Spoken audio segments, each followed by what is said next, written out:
Nice kicks. Those are new? No. Are those Maddie's? No, they're mine. But they're just all made out of organic material, so this is a good thing. This would be when we should talk about. Everything on here is organic, so it's all degrading already. Like, I'm not joking. Everything here is recyclable, and so everything's falling apart on these shoes. Sounds like a good investment.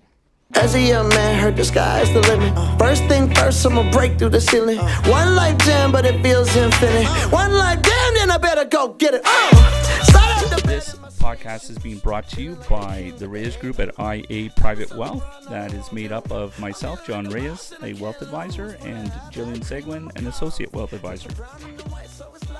All right, welcome to BEARable Conversation. I'm Jillian Seguin. No, start that again. Let's go. We got a little more high-paced energy, please.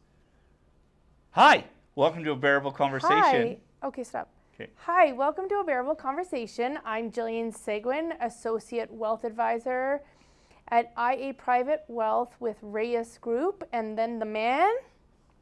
My name is John Reyes. I am a wealth advisor at IA Private Wealth, and I am part of the Reyes Group. Yes, today we are talking about something really interesting, John. Super. It's going to get people riled up. You're going to get so excited. We are talking about RESP, Registered Education Savings Plan. So, R-E-S-P-E-C-T. So on that point, Yeah. Did I spell Okay. that right? If that were even... think about that song, okay? Respect, Yep. Aretha? Okay, so everybody loves to sing it out loud, right? Yes. RESPECT. Like, what does she say after that? R-E-S-P-E-C-T. What is it? Find out what it means to me. Nobody knows. Yes, it's not for yours. Okay, find out what it means to me. RESPECT.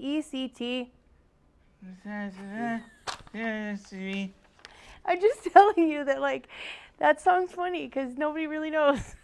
Take out TCP. Take out TCP? What does that even mean? What is TCP? Take out TCP. Okay. Okay, we're done. All right, I have to give I'd really like to figure out how much this runs I us have a to minute give, and how much we just spent on doing that. Ellen DeGeneres shout-outs for that because she did that in one of her stand-up videos. Oh, did she? The RESPECT. Okay, anyways. All right, so this is going to be very clinical. It's going to be just very factual about RESPs for those of people who don't know about it. Or don't, okay, everybody knows about an RESP in Canada, but what choices do you have? Because you have choices. John, come on, this is what we do for a living. Okay, Registered Education Savings Plan. Jill, you can't keep saying it over and over again until the time runs out for the video. You actually have to talk about something. Fine, I'll take over. As a savings vehicle. Oh my God, you're literally reading off the sheet. Is that what you said? No, Okay, she can we didn't. talk about what's real? Let's talk Go again ahead, on- go okay, ahead. We're going to talk about it real and then Okay, you can here talk it is into real. this. Ready? An RESP will No, not. we're not talking about an RESP for a second. We're going to talk about the reality of what we did in one of our other podcasts. When you step into adulthood, there are major decisions that you have to make in your life, right? You're hopefully finishing university, as you said in one of these. You're starting to make decisions about, where am I going to work? Where am I going to live? And all of these other things. And along the way, you meet somebody, and then you're going to grow a family. And then people think, wow, that's going to be another big step. And that alone, just diapers and picking out clothes and figuring out a name. And then the reality is that that's even still only one part of it. I think the other part of it is the planning that goes along with starting a family and doing all those things. And I think a lot of times, I'll tell you why I'm starting it this way, is I remember when my son was born, my oldest, Maddie, who is going to be 17 years old, just to give everybody context, right, in 2025. So we're talking about in 2008. Now, I had just started in the industry as an advisor. I'd already been in the industry for about 6-7 years as an associate, or 4 years maybe, as an associate, but it was the first time. And for those of us that have had kids recently, I still don't know if they do it, but when they did it, we were handed this, what looked like a big infomercial package. Did you ever get something like At this? the hospital? Yeah, at the Yes, hospital. yeah. And in there was a ton of information. So you got to think you've got exhausted parents, a mother who's just gone through gosh knows what, and they hand you all these documents. And you're almost in autopilot. So you start to fill out your kid's social insurance number.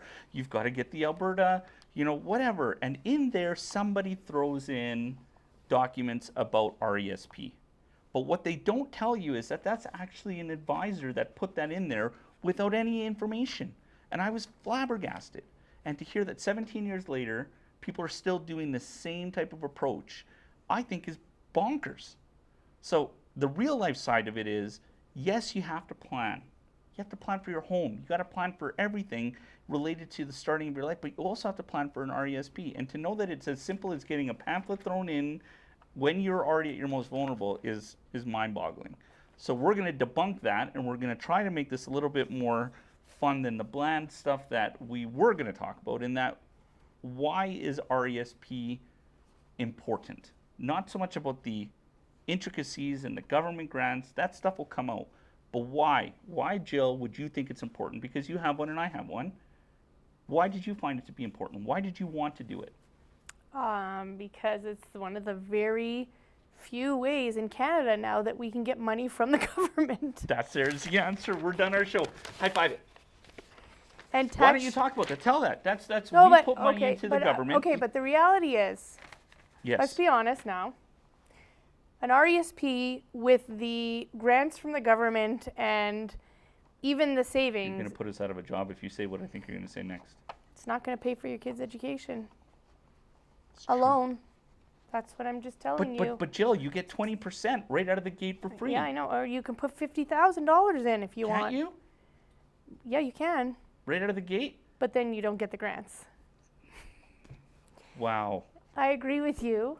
I'm just saying that's one way to save for your child's education. Yeah. It is not the way anymore to save for your child's education. However, it will provide on the money that you are saving for your kids' education 20% Yeah. return on that $2,500 that you put in annually. Now, what if you are, back to our point, starting out as a new family and you can't, right? So again, I'll do the math for you. 2,500 divided by 12 is $208.33. Why do I know it? Because I got 3 kids, and I remember because that's what we had to do in order to make sure that the cash flow worked for us to be able to do it. So what happens if you're not able to save right out of the gate that $208.33, which I remember was like, wow, that's diapers, and that's also this, and we need that. So what happens if I can't do it? Am I going to lose the grant? No. Okay, walk us through that. All right. So you bank your grant. Yeah. Every child that is a beneficiary of an RESP has a lifetime limit of $7,200 worth of grant room. Federal grant room. That's Some right. provinces have their own individual plans. but Well, those and are also federally there are low-income Disability, subsidies and so on, yeah. but we're just talking Generally. the Canadian Education Savings Grant. The difficulty with RESPs is that there is some stipulation or some requirements in how you actually obtain that grant. So unlike a TFSA or an RRSP, you can't go and put that money in and get immediate return on your buck. The government will only allow you to go back 1 year at a time to get the grants. So when you look at, the age of your children, the last year that the government will pay a grant is the calendar year in which your child turns 17 years old. So if you only start contributing at 15, then you can technically only go back 2 years, right? Current year and then go back. Current year and then go back, and then you're done. So you have to remain cognizant if you are going to bank it when you start contributing to that to make sure that you get the $7,200 worth of grants. So I'm going to just give it a little bit of a different spin, right? So if you were in a position to be able to give $2,500 a year right out of the onset of your child's birth, if you went for 14 years, then you would be able to have accumulated the $7,200 in grant room that's given to you. And then at that point, we could discuss, or you should be discussing, is there any benefit to really contributing any more to the RESP, being that you won't get the grant, right? Again, there'll be many trains of thought on this. The one train of thought I know that we at least share collectively on this is that you want to contribute to the RESP to be able to get to the point where you've reached your maximum, or what they call CESG, or Canadian Education Savings Grants, which again collectively can only accumulate to $7,200, which I think works out to $36,000 in a contributions over those years. You can't just put all of your money in at once on day one and assume you're going to get $7,200. There are measures. You can only get a maximum of $500 per year on the $2,500. And so if you were to do it from day one, it would take you 14 years and you'd be done. For those of you that also think that, well, I didn't have it, and I start to Jill's point, 17 is the last year that you can accumulate that room. And that's another miss. Or obtain the grant. Obtain the grants.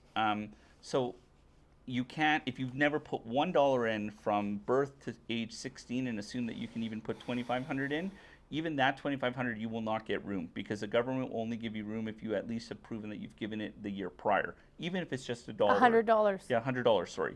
Then you can accumulate the room. So there are all these stipulations, and a lot of times people also get misinformed that you can actually contribute to an RESP. I think they've even upped the age so many times, but you can put money into an RESP up until the person's like, I think 30 now. And that doesn't mean that you have until 30 to be able to accumulate those grants. No, that it stops just means at you 17. can put it in. So right? the only reason why people would do that is, for example, if you've maximized your TFSA room, if you've maximized your RSP room, and you are looking for any type of tax sheltered growth for savings for your But then your it's kid, key that it would be in your you can put child's it in. name. Yeah. You can put it in the RESP. Yeah. And just for clarification, you can put $50,000 in on day sorry. one. Yes, I was talking about it from the grants. Yep, Please but explain. you are able to put $50,000 in on day one, and then the benefit of that is you'll get the $500 on the first 2,500 of that 50,000, but then that 50,000 will grow tax sheltered until Yeah, but you get no incentives. your and again, kid is I'm looking time to at withdraw. Yeah, so I'm looking at it. That's another, that could fall under a strategic arm. Again, I'm coming at it from the realism side point of like two young parents, don't have a windfall of capital. They need to do what they can. There are options. You can get back, as Jill said, money, but it's only 1 year at a time. And so you never want to leave it to the absolute last minute to be able to try to maximize those things, because again, it's $7,200. But right? I have a solution for you, John. Go. What if you're a grandparent? You can. What if you're a grandparent and you want to give this little kid who has no idea what a stuffed animal costs, Yeah. a dollar store stuffed animal, and then put $200 into an RESP for them? I think that would be phenomenal. And so And I wish I had you're helping grandparents like that. you're helping your struggling child, you're helping your grandchild, Yeah. and you are eligible to open an RESP for your grandchild. And again, falling under the arm of strategic view, you want to be able to talk that through with your advisor and with the family, because it might be beneficial that they have it in their name. There's lots of different nuances with that you want to figure out. You can have multiple RESPs, but then that can also get complicated. I wanted to touch on that. Yeah, go. You were talking about the pamphlet that's put into your package at the hospital after you've just had your first baby.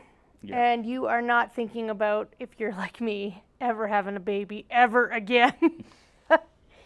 But then the chemicals come in and they wipe feel out better. the history of what's just happened to you in the last 24 hours.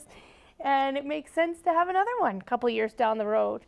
One thing they don't touch on really, or you'd have to read the fine print, is the difference between an individual RESP and a family RESP.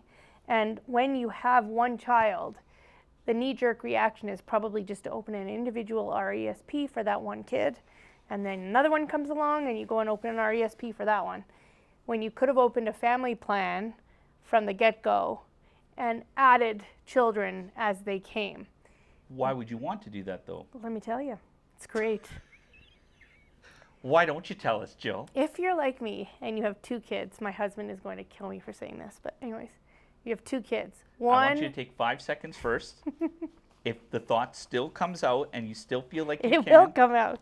then you can do it. Okay, one kid is 2, shooting the lights out. 3, Shooting 4. the lights out. Fours Jamie, I on tried. fours on all of her report card. She is brilliant. She is going to make her mama proud, okay? This is not theoretical. This is one- actually what's happening in her family. The other one, we're not sure. He could end up in jail. I don't know. Trying as a parent to find what his currency is so that I could bribe him to use his listening ears, but we're just not sure. This So is really here we going go. off topic, Jill. I don't know if it's about We've got an RESP. RESP with her and him on it. Yeah. She's going to university for sure.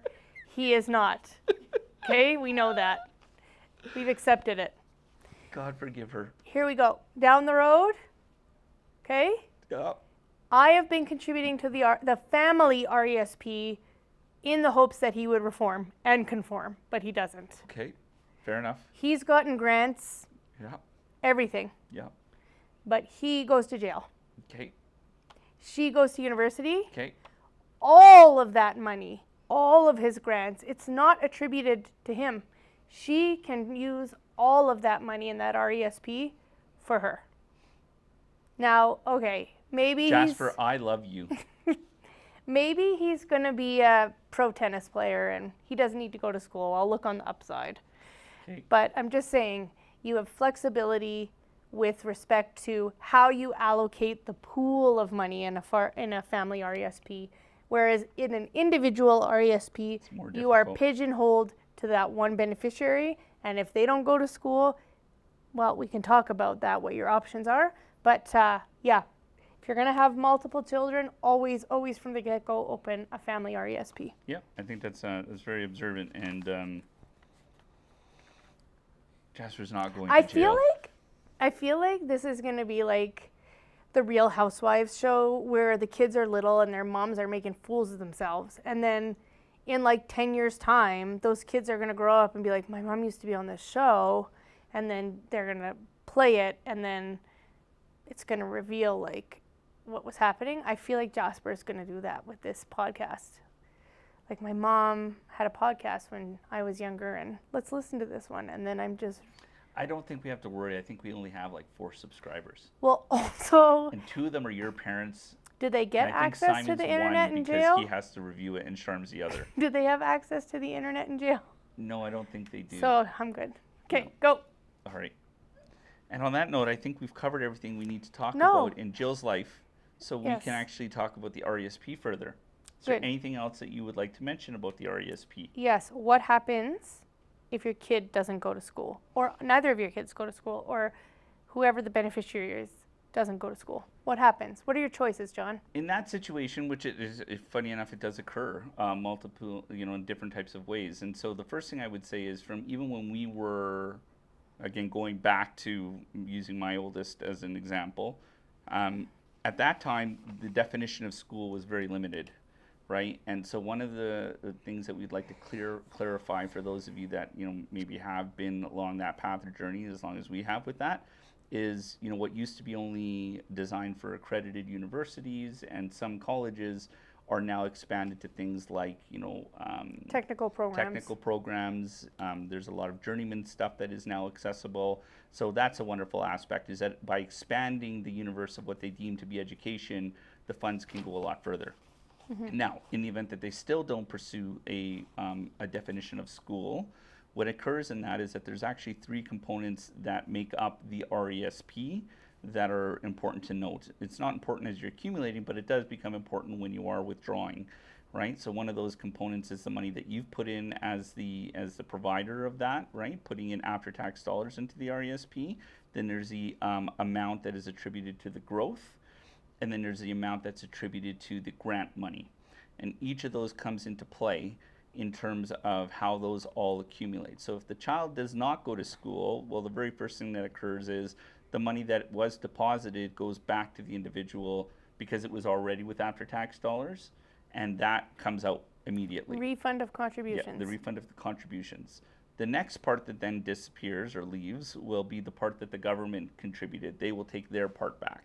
Their grant. And then whatever is left, or what we would deem to be in, a traditional, let's call it 101 of investing, would be the growth that could be attributed return. partly as capital gains or as interest income. So whatever that portion of growth, and that then becomes taxable. Now, that becomes taxable, unfortunately, in your hands as the individual who contributed, and then you would owe that no differently than you would owe on a non-registered account's growth.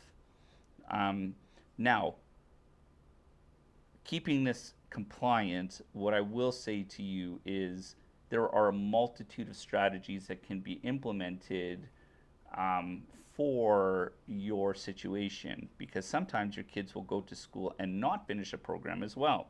And so those types of scenarios are also very realistic, or they will take a gap year, or there's different things that can occur. So we would just highly encourage you to know that whoever you work with on that situation, and I guarantee you the ones giving out the pamphlets often don't, you want to make sure you get a very strong and very professional opinion on what are all of your options in order to ensure that you maximize all aspects of the benefits that are given to you as an RESP. Yeah, and also Please don't divulge any of those strategies. the because- government will allow you to, if you have the available contribution room, Yeah. the government will allow you to take that appreciation or the capital return if you are having to take it as income because your child has elected not to use the funds. And sometimes you can add yourself. Put it into your RRSP, which gives you the offsetting income deduction, and then that way you're not paying on that appreciation. Are you able to add yourself to the RESP if you decide to pursue further education? I don't know. I don't have that answer either. That just kind of came up to I me. don't think so. No, I think you can add yourself to an RESP, but we'd have to look into that. Don't quote me on that, but I do believe that Okay. to be true. But I don't think you get to access the grants. I think you're just able to use the funds. Well, you towards can't that. access the grants because they only pay the grants. Okay, the up show's until- over. Okay. That's it. I think. Yeah, there are additional planning tools that Yeah. you can use to save for your children. Education, houses, everything. Yeah. Insurance is one of them. We've touched on them in our one of our previous podcasts. Yeah, we have a combo that we like to present to clients because it does give them the what we call the starter package for families that want to make sure that their children are not just taken care of in terms of education, but giving them a good start at forming their lives as they go on, as we just described. If without a lot of, some of us don't have a lot of guidance and support. So For sure. those are really good opportunities. Alrighty, thank you. Simon is falling asleep behind the camera here. He really is getting bored by us, so I can only imagine what you viewers are thinking. So we'll shut it off here. Yes, thank you very much. As a young man, heard the sky's the limit. First thing first, I'ma break through the ceiling. One life jam, but it feels infinite. One life jam, then I better go. This information has been prepared by John Reyes, Wealth Advisor, and Jillian Seguin, Associate Wealth Advisor for IA Private Wealth Incorporated, and does not necessarily reflect the opinion of IA Private Wealth. The information contained in this video comes from sources we believe reliable, but we cannot guarantee its accuracy or reliability. The opinions expressed are based on an analysis and interpretation dating from the date of publication and are subject to change without notice. Furthermore, they do not constitute an offer or solicitation to buy or sell any of the securities mentioned. The information contained herein may not apply to all types of investors. The wealth advisors can open accounts only in the provinces in which they are registered. IA Private Wealth Incorporated is a member of the Canadian Investor Protection Fund and the Canadian Investment Regulatory Organization. IA Private Wealth is a trademark and business name under which IA Private Wealth Incorporated operates.